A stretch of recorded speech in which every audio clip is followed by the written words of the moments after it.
My name is Sarah, and I'm 30 years old.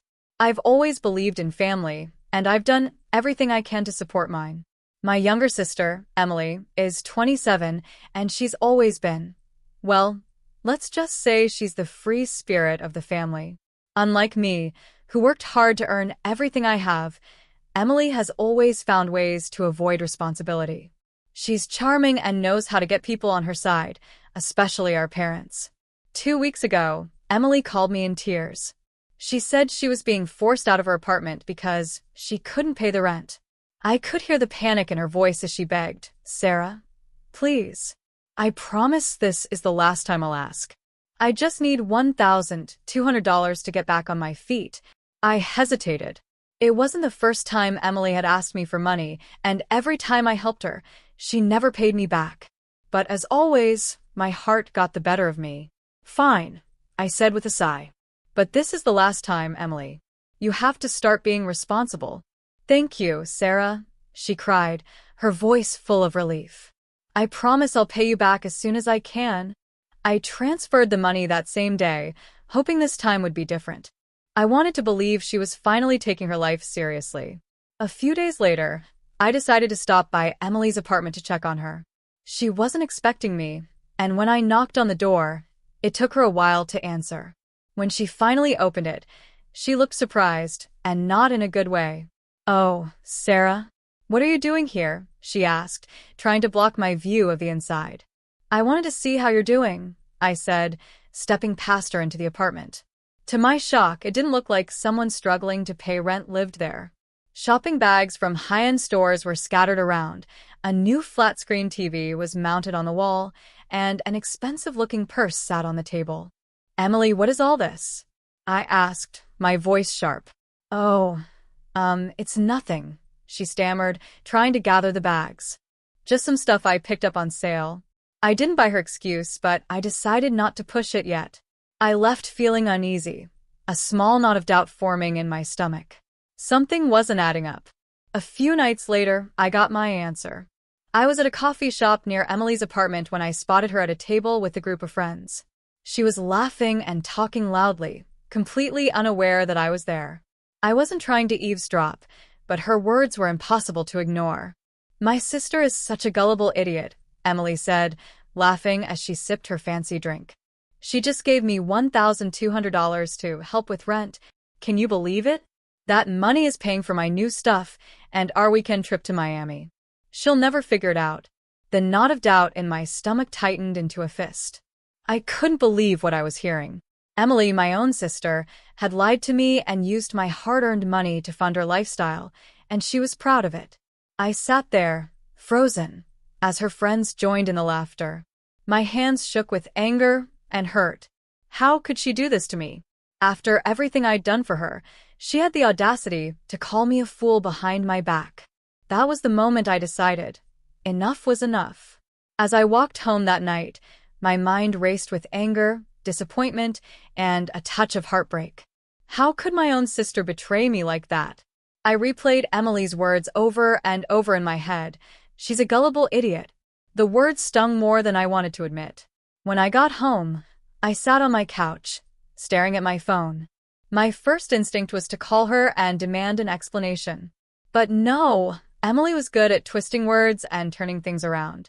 If I wanted to confront her, I needed to stay calm and firm. The next morning, I called Emily. My voice was cold, steady. "Hey, Emily, we need to talk." Okay," she said hesitantly. "What's this about?" "Come over to my place this afternoon," I said, ignoring her question. "It's important." When she arrived, she walked in with her usual carefree attitude, smiling like nothing was wrong. But as soon as she saw my face, her smile faltered. "What's going on, Sarah?" "Sit down," I said, pointing to the couch. She hesitated, but my tone left no room for argument. She sat. I took a deep breath, trying to keep my emotions in check. "I heard you, Emily," I began. "I heard what you said to your friends about me. About how you used the money I gave you to buy new things and plan a trip." Her face turned pale. "Wait, Sarah. It's not." "Don't," I interrupted, holding up my hand. "Don't insult me by lying again." "I heard you, Emily." You called me a gullible idiot. Do you have any idea how that feels? She looked down, avoiding my eyes. I didn't mean it like that, she mumbled. It was just a joke. A joke. My voice rose. You think it's funny to take advantage of me? To lie to me and mock me behind my back? Emily, I've been helping you for years. And this is how you repay me? Her silence said it all. She didn't even try to deny it anymore. I'm done, Emily, I said, standing up. I'm done supporting you financially. No more rent, no more bailouts, no more second chances. You're on your own. Her head snapped up. What? Sarah, you can't do that. I need your help. No, you don't, I said firmly. You need to grow up and take responsibility for your own life. I've enabled you for too long, and it stops now. Emily's face twisted with anger. So that's it? You're just abandoning me? Some sister you are. Some sister I am? I repeated, incredulous. You're the one who lied, who mocked me, who took advantage of my kindness. I'm not abandoning you, Emily. I'm setting boundaries. She stormed out, slamming the door behind her. But instead of feeling guilty or second-guessing myself, I felt relief. For the first time, I was standing up for myself. Later that evening, my phone rang. It was my mom. Sarah, she said sharply, what's this about you cutting Emily off? I sighed. Of course, Emily had run straight to our parents. Mom, do you know what she's been doing with the money I've been giving her? She's been lying to me, using it to buy luxuries and party with her friends. She even bragged about it, calling me a fool. That's not the point, Mom argued. She's your sister. You're supposed to help her. I've been helping her, Mom, for years. And all she's done is take advantage of me. I'm done being her safety net. She's struggling, Sarah, Mom said, her voice softening. She needs family right now. No, Mom, I said firmly. She doesn't need a family to enable her. She needs to learn to take responsibility for her actions.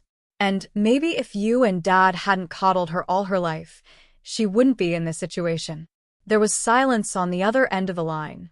I could tell my words had hit a nerve. Over the next few weeks, Emily tried every trick in the book to get me to change my mind. She called, she texted, she even showed up at my office, crying and begging for forgiveness. But I stayed firm. Each time, I reminded her that she needed to stand on her own. As for my parents, they were upset at first, but eventually they stopped pressuring me. I think they realized deep down that I was right. Emily needed to grow up, and I couldn't be the one to keep bailing her out. It wasn't easy cutting ties with my sister. But for the first time in years, I felt free from the guilt, the manipulation, and the constant worry. I had spent so long putting Emily's needs above my own, and now I was finally prioritizing myself. The weeks that followed were strangely quiet. Emily stopped calling, texting, or showing up unannounced. At first, I thought she might have taken my words seriously and was finally trying to stand on her own. But deep down, I knew better. Emily wasn't one to back down so easily. I was proven right one Friday afternoon when my coworker, Lisa, walked into my office holding her phone. Hey, Sarah, have you seen this? She asked, her voice filled with curiosity. I frowned. Seen what? She handed me her phone, and my heart sank as I saw Emily's latest social media post. She had uploaded a picture of herself standing in front of a resort, a cocktail in hand, captioned, "Living my best life. Thanks for nothing, Sarah." I couldn't believe what I was seeing. Emily had clearly found another way to fund her lifestyle, but she still found a way to drag my name into it. The comments on her post didn't help. Some of her friends had chimed in with comments like, "Wow, what did your sister do?" and "Good riddance to toxic people." The anger I thought I'd buried bubbled to the surface. I called her immediately. To my surprise, she actually picked up. "Emily," I said, my voice low and controlled. "We need to talk." Now? "Ugh, what do you want?" she replied, her tone dripping with annoyance. "I saw your post," I said. "Do you have any idea how childish and petty you're being?" "Oh, please," she scoffed. "It's not like I'm lying. You did cut me off, remember?" "Yes, because you lied to me, used me, and mocked me behind my back." I snapped. But apparently, You've already moved on to someone else who's willing to fund your little vacations. Who is it this time? Emily didn't respond right away, but her silence told me everything I needed to know. She had found another victim, someone else to manipulate. Later that night, I decided to call my parents again. They needed to know the full extent of Emily's actions, even if it meant more uncomfortable conversations. When my mom picked up, I didn't waste any time. "Mom, you need to hear this," I said. "Emily is still living the same lifestyle, and now she's dragging my name through the mud on social media." Mom sighed heavily. "Sarah, I don't know what you want me to do. She's your sister, and that's exactly why I'm telling you," I replied. "Because you and Dad have been enabling her behavior for years. She doesn't respect anyone because she's never had to face the consequences of her actions. You always let her off the hook." There was another long silence. Finally, Mom said, "We'll talk to her." But I didn't have much faith that they would. They had been making excuses for Emily her whole life. Why would now be any different? A week later, something unexpected happened. Emily called me, not to yell, beg, or accuse me of being a terrible sister, but to actually apologize. "Sarah," she said quietly, "I messed up. I've been awful to you, and I'm sorry." I was stunned. "What brought this on?" I asked cautiously. She hesitated before answering. I got evicted," she admitted. "I couldn't keep up with the rent, and the person I thought would help me backed out. I don't have anywhere to go." Her words hit me like a punch to the gut. For a moment, I felt a flicker of the old guilt, the urge to swoop in and fix everything. But I knew I couldn't do that, not this time. "I'm sorry you're going through this, Emily," I said carefully. "But I can't help you unless you're willing to help yourself." "I know," she said softly. "I'm really trying, Sarah. I promise." Emily's apology seemed genuine, but I wasn't ready to let my guard down completely. I told her I would help her find resources, job applications, budgeting tips, and even shelters if she needed them, but I wouldn't give her money. If she was serious about changing, she'd have to prove it. Surprisingly, she didn't argue. Instead, she thanked me. Over the next few weeks, Emily started making small changes. She got a part-time job at a local diner, started paying off her debts little by little, and even apologized to our parents for the stress she'd caused. It wasn't a perfect transformation, but it was a start. I wouldn't say everything went back to normal. Our relationship would never be the same after what she'd done. But I had learned an important lesson. Boundaries matter, even with family. Maybe especially with family. As for Emily, only time would tell if she could truly change.